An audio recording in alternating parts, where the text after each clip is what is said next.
You got a flat. Oh man, we're here to have a hard conversation. Okay. Right? And this is a safe place. Okay. And I think you've got to...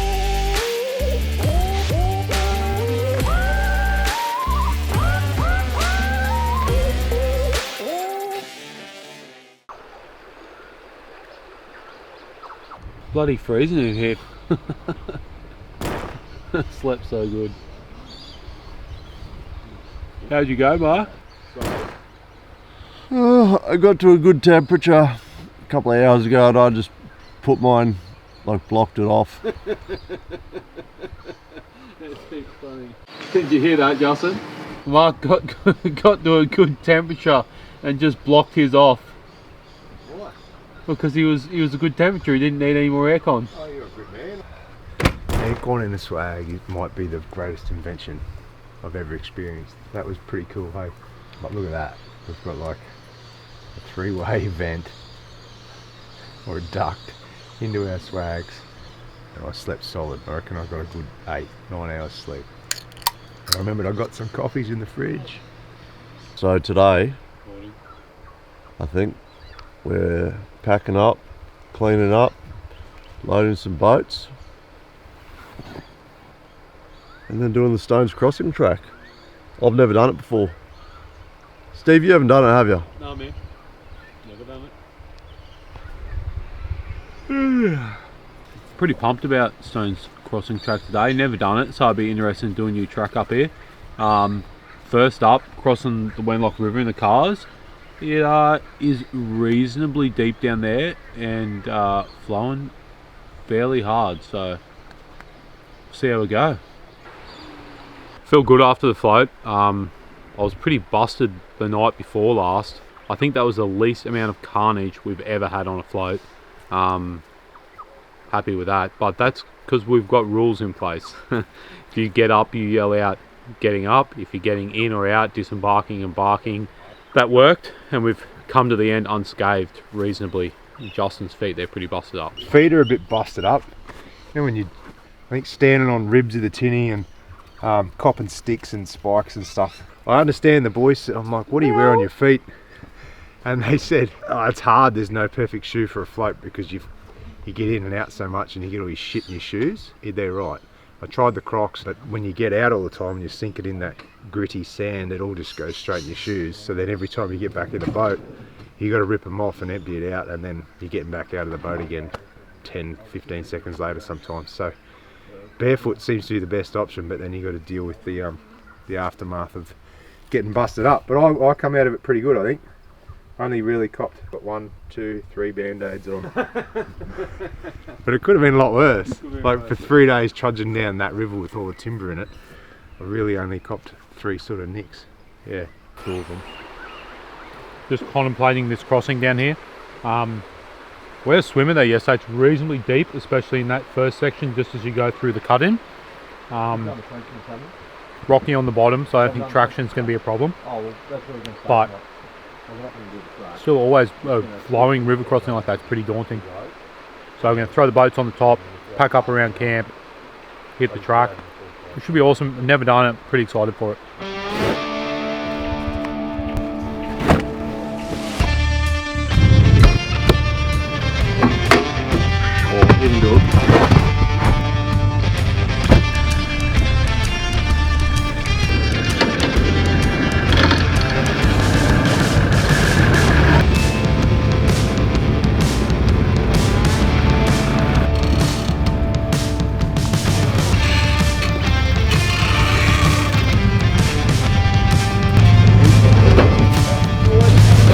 The bottom of this tinny is like it's just been polished by like 50 kilometers of sand.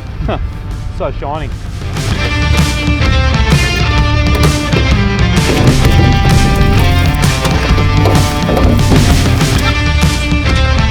I'm going to put it in low range second, traction control off, full drive, and just poke through. It's rocky, it's lumpy, it's not deep water, but you just want to be able to poke along nice and controlled. So it's the Stones Crossing, we're about to do it. At times, it's one of Cape York's deepest crossings.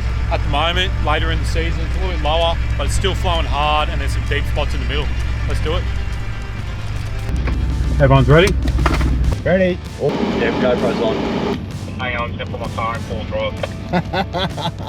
That might help. Right, good to go.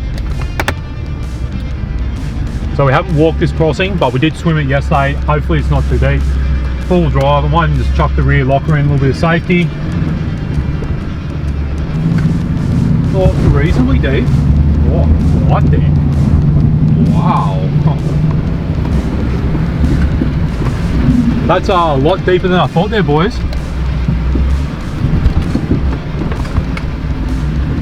Just to my right there, Justin, there's a pretty big pole lane, so you want to come back and follow my line again.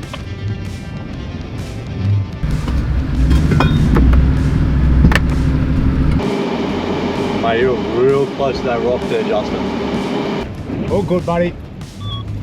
And it's easy as. It helps because we spent a day there too watching the water level go up and down.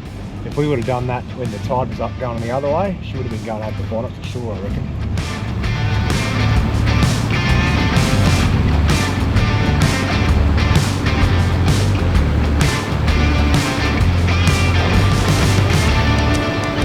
It was pretty deep in the middle there, mate. Or like in the start, I mean. It's deep for you. Yeah. I watched you go into the hole and I'm like, oh, I'll just go to the right.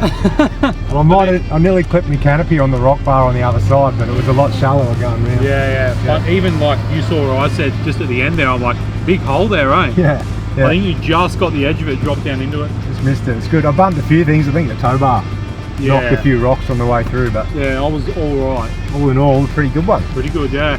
Nice and easy. Just so that's pretty much at like low tide, right? That's right, yeah. Imagine that yesterday Arvo, we were swimming around that other corner. That'd be like, you know, Be over the bonnet. way over the bonnet. Yeah. Well, we're sitting around for a day and watching it go up and down. Yep. And you can pick the time that you go across. So good. Yeah. No, it was great fun. Sweet. Happy days. Hard bottom, it was no problem. The water at the moment is not too high, so we were all fairly confident we were going to be nice and safe.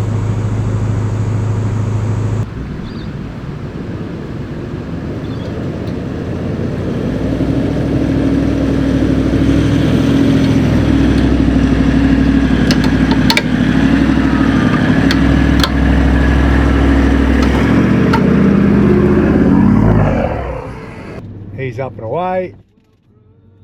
We're in low range. He did that pretty easy, so a bit sandy, so we'll try and keep a bit of momentum up and just roll up. A bit more. Oh. Nope, straight away, no good.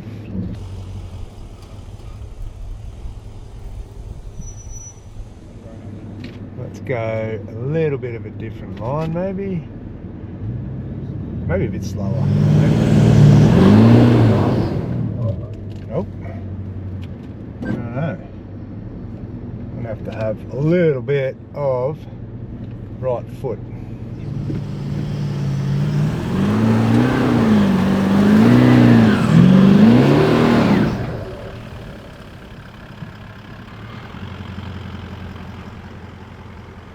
So 200's having a bit of trouble here. I had front and rear lockers in. I don't know if he's got lockers or not, but yeah, they definitely make a difference. You can see there he's spinning one of his front wheels. I'll go have a chat to him. Have you got front and rear lockers in that, or just a rear, or? No lockers at all. Yeah, righto. That's your drama, eh? Just once you pick that front wheel up and then your back wheel's in that other hole, you're just spinning both. You want to maybe just try and get it as far as you can, and then you can either just winch off me or a tree or something. Yeah, righto. I'll just drive up into that hole and we'll pull the winch out, eh? That's good, mate. Yeah, so Justin's got no front and rear lockers. He's going to get it up as high as he can, and then we'll winch him up.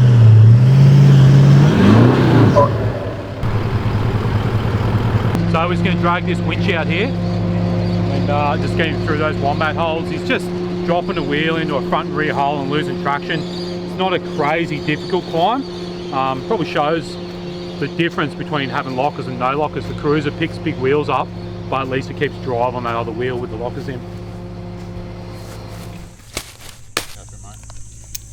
Justin's at the moment just on the exit from Stones Crossing, and they've run a winch out, and that'll do the trick. That'll pull him out, no problem. Steve's Cruiser, it's got dual lockers, front and rear. Justin has got no lockers, and then my car's got a rear locker only. So we'll see how we go. Oh, all right, we're good to go. Recovery gear's put on. Wow. Should be good.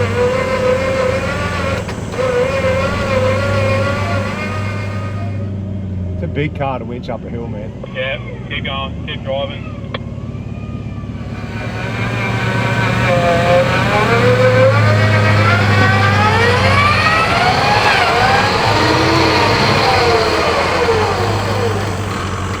Happy days, we're out. Don't panic, listen to the lads, have the right gear, and you can pretty much get yourself out of anything. Mate, you're on the limit of that winch there. Mate, it's a big car. Like this thing with the canopy on it can be over 4 tonne pretty easy full of gear. Yeah. So with no diff locks, soft sandy hill with some of those washouts there, as soon as you lose traction on the front, you're done. But I mean, that's why you carry a winch and recovery gear, eh? And done. Mark's turn. So Justin in the 200, couple of dramas, like you said, it's a heavy car and no front and rear lockers. As soon as you lose traction, it's going to stop. Winch got him up there easy. I reckon Mark, being a little bit lighter, he's got a rear locker as well. I reckon he's going to come up at first go, so see what happens. Yeah, mate, ready when you are. You got your rear locker in, eh? No, I thought I'd try without the rear locker just to, you know, show how it's done. Go for it, mate. I might get Mark to try without the rear locker, see how it goes.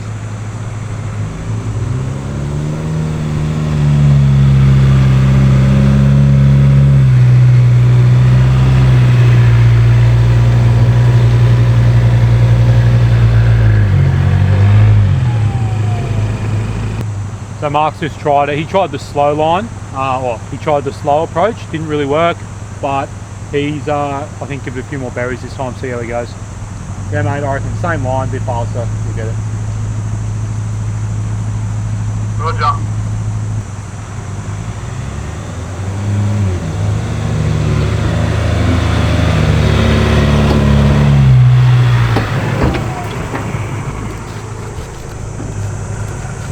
Speed was key. Diff locks make a huge difference. Justin's also a really heavy car too compared to my car. Also the driver. Your car can make even the worst of the drivers look good, and the Ranger, mate, it makes you look good. You're terrible at driving. Mate, sometimes I don't even know which side to sit on. Yeah. Yeah, good job, Mark. That's the first probably 100 metres of stone crossing track. Pretty full on. Crossing, deep, very doable though. And then this track here, probably the hardest part, to be honest, but wasn't too bad in the end.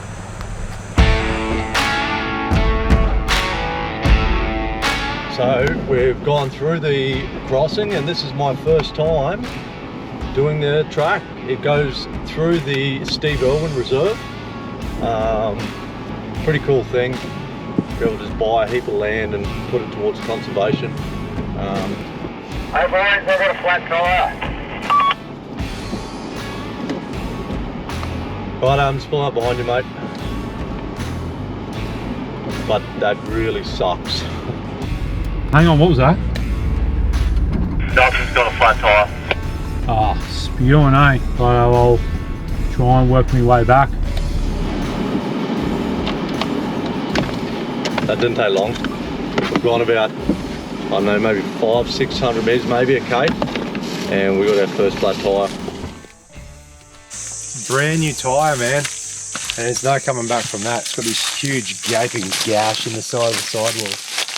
I must have just nicked a little stump or something, hey? I don't know, man, but that's yeah, you're not fixing that. Not fixing Can't plug that. that one. That's a serious stake in that tyre, eh? Yeah, so this is a super tight track. I just had to reverse back like a few hundred metres, and it took me like 5 minutes. There's nowhere to turn off. There's heaps of like little stakes on the side of the track, and obviously one of them's just smashed Justin's tyre there. I didn't feel it. My tyre pressure monitor inside just started beeping, and straight away it was 0. And I'm like, oh, stop. This could be a real drama. I don't think I've got the lock nut socket. Well, let's go see what mine are, because maybe I've got a lock nut that's like the same. I hope so. Yeah. So what happened was, on my way up to Cairns, I stopped in at Mackay I got wheels and tyres fitted, and they've used my my socket. At this stage I can't find it, so I'm guessing it might be still on the lad's toolbox who fitted the tyres, who fitted the wheels back on. Hoping not. I'll keep looking, but without that I can't really take the wheel off. Like, Far out. This is not f***ing good, eh? Gotta carry for some wind. It's alright, found it. This is good, eh? Cut the last one. Is it the same as your last set of tyres, wheels? Yes. Yeah, okay, so that's probably your last one. It might be a last one. I don't know. But anyway. It definitely fits. Do we know that yet? It fit. Oh. Don't get me going. Oh. No, it's good. Beautiful. All right. Good. Oh my God. Well, you got one? Yeah, we got one. Jesus. I was actually getting really worried. Changing a tyre on a track, I've just destroyed this. Come and have a look here. It has actually gone straight through the sidewall, this big opening. So I'm just going to change it on the track. It's simple if you've done it before, but I'll just give you a few tips to make sure you do it safely. While it's still on the ground, I'll crack them first just to take the weight off them. Then I'll put my bottle jack under the rear axle. I'll jack it up, spin the nuts the rest of the way off with a little rattle gun I've got. Hot tip for your wheel nuts, you don't want to lose them. Don't just leave them in the dirt because someone will come past and kick dirt over them. Leave mine on the instep there. You switch out the spares, spin them back on, tighten them softly and then drop it down and tweak them up to like what should be. Tyres nowadays are just so good, like incredibly good. So I think that people getting flats is not a thing of the past, but you've got to be pretty unlucky. Well, that's their one weak spot when you're running low tyre pressures and your sidewall's ballooning a Correct, bit. yeah. That's what's happened. I've just hit probably the base of one of those little trees or something coming round. Yeah, like have a go at this. Probably that, Yeah, something like exactly, that. Don't know.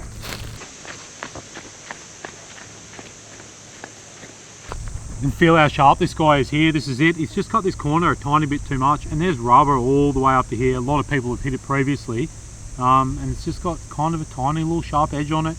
Just got unlucky, like he said, low tyres, boom, straight in there.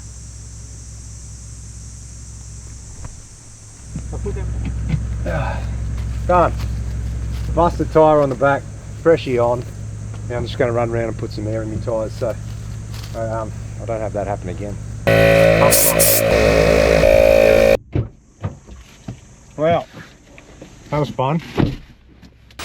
I've just discovered Mark has rated our car for jerky, and it is bullshit, because at the start of the trip we each had our ration of jerky. I still had like 3 bags left and he stole all my jerky. Not cool, man. So I almost feel like we need to confiscate the jerky off Mark, because I don't think he can be trusted with it. If he's raiding other people's cars to take jerky, he has a problem, and he needs to admit it, and he needs to give the jerky to a safe person. And he will get a ration of jerky. You got a flat. Oh man, we're here to have a hard conversation. Okay. Right? And this is a safe place. Okay. And I think you've got a jerky problem. Mate, I've had my share. I think there's a few other people, maybe not you, but I know Phil, he's eaten a lot. You've eaten like half a bag a day. I am not hiding any jerky. Seriously not hiding any jerky. I'm not looking in my car at the moment. I'm not. Let's go. Is there no jerky left? I'm not looking now. Let's do the track. Let's go. Mark, someone stole all their jerky out of our car. All of it? All of it. I don't know, you've been eating a lot. Who? You've been eating a lot. I wouldn't go pointing fingers. This is a stitch up, eh? Steve's pulled up the convoy and he's going from Justin's car to my car to find out who has all the Ripsaw jerky. I'll just sit back here and have a stick of jerky while I'm thinking about my thoughts, how to break it to I'm him. not addicted to jerky. Jerky is addicted to me. I just chew the way I wanna chew. It's a snack that sets me free. I tell my friends sorry, the jerky's all done, while in my pockets I've got more than one. Behind their backs I sneak a bite so sly. They think it's gone, but it's a gaslight, that's no lie. I don't have a problem. I don't have a problem. I don't have a problem. I don't have a problem. I'm not addicted to jerky. Jerky is addicted to me. I just chew the way I wanna chew. It's a snack that sets me free.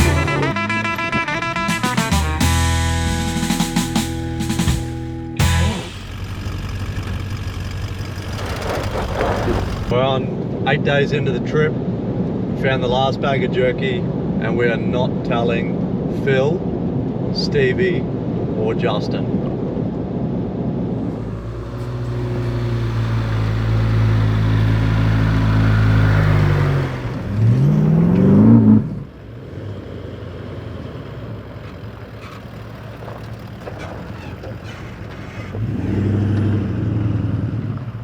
Oh, honest question, what did you think of the Stones Crossing track? If that first, you know where you busted your tyre, do you remember? I do remember. Yeah.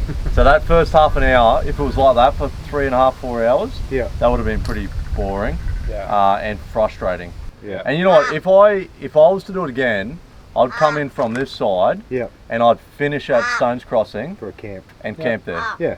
I think that'd be It's a great better way to do it. You know one thing you wouldn't want to do on that track? What's that? Take the tyre. Two things you wouldn't want to do on that track. Is you wouldn't want to tow anything. No. Do not want to tow anything. That would be a bullshit exercise towing a camper trailer. Yeah. There you go. Stones Crossing. Done. Done. Tick. 1. You guys passed. I failed. Oh mate, all you got there.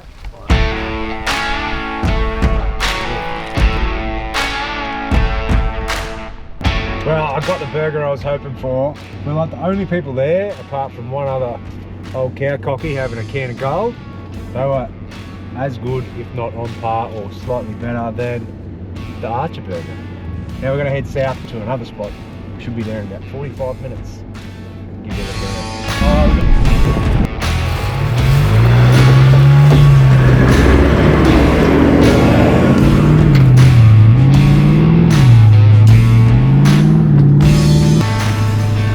There we go, perfectly bogged, ready for tomorrow morning. That's a palm cockatoo right there. At camp nice and early for a change. Steve's even got his bed set up. Pretty uncommon that we nearly get enough time to even set up a chair, like the Savo. We've got heaps of time. We work like a little team here around camp. Someone sets up some chairs, someone just eats food, someone else holds the camera. It's a team effort. And I'm sure someone will get me a cold beer for my hard work. Cold beer. Oh, that'd be great, mate. You're the man.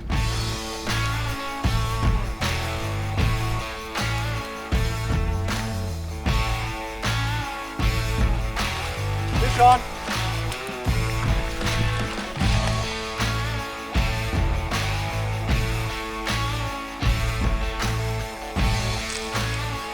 Mine. Oh, we nearly have me around. Pretty actually good size silver. I thought it was small. One. Pretty standard, eh? You want to? You want to try it? Yeah. So I just got this just in front of camp. Cars are just behind me, and Justin yelled out, "Oh, a silly for dinner!" So he hasn't eaten mine. We ate heaps last trip, but none this trip. So we're going to cook him up and fry tonight. He can be aperitif. So tonight the boys are hungry. All we've got is a couple of these dehydrated spaghettis and a tin of spaghetti. So we're going to mix them all together. We've got a backcountry cuisine and the campus pantry. But we're also going to make a damper just to bulk it up. I think we're going to do a bit of a flash one. Garlic herb damper. Never made one in my life. Here we go. So we want plain or self-raising? Oh, how much of this do you reckon I'll need, Justin? We got alcohol. Mate, what you're doing there looks you'd never made a damper before in your life. What's going on? Tell me. Learned me. You just need to keep kneading it. I don't have much of a process here. I'm just trying to keep it up off the fire. I'm going to use sticks to do that, but I think the problem with that is the sticks will catch on fire. There we go. See how it goes. Good.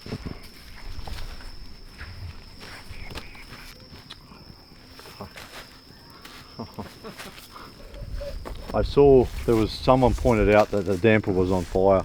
When I picked it up with the tongs, all the foil was actually broken open. The sticks it was put on had actually torn all the alfoil open as well, so And how's it was clean. And it was looking good. Yeah, I thought so. I was about to rip it open and check it anyway. So now it's in there, it's good to go. I've got the easy part, I think. I'm just pouring enough hot water in a bag and give it a stir and let it sit for a while. But at least I know this is going to taste good. I was a bit dubious about the other two dishes on tonight's menu. I'll just chuck the fish on here. Yeah, some kind of herb is good. So this is well cooked sooty grunter. Very well cooked sooty grunter. It's got an activated charcoal crumb. Correct. Sooty grunter flesh is actually the second most desired freshwater fish after the sleepy cod. So the fish actually smells pretty good. It's like a deep fried whole fish with a bit of Thai fish sauce, coriander, chili, oil mix. Dip it in that, eat it. That would be spectacular. We don't have any of that sauce, so that'll have to do. Oh wow. Actually, that's alright. There you go. Nothing wrong with that, eh? I'm going to be eating that the whole fight. That's good. Sooty. Not bad, Sooty grunter. I like it. Oh, his cheek, mate. Entree. Best part. You won't eat the eyeball.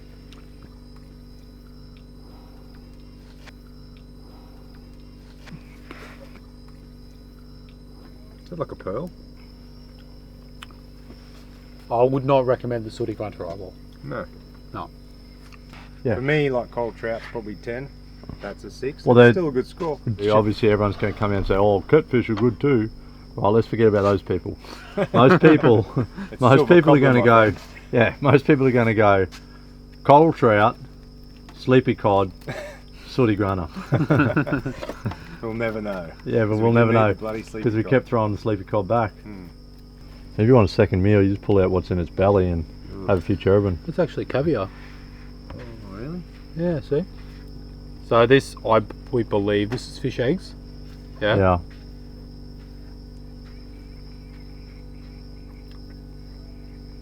I think it's cloaca. I reckon I'm doing pretty well over here. This has turned out alright, mixed all together. I reckon all three of them on their own are good, so that is going to be good. So moment of truth, we're opening up the damper.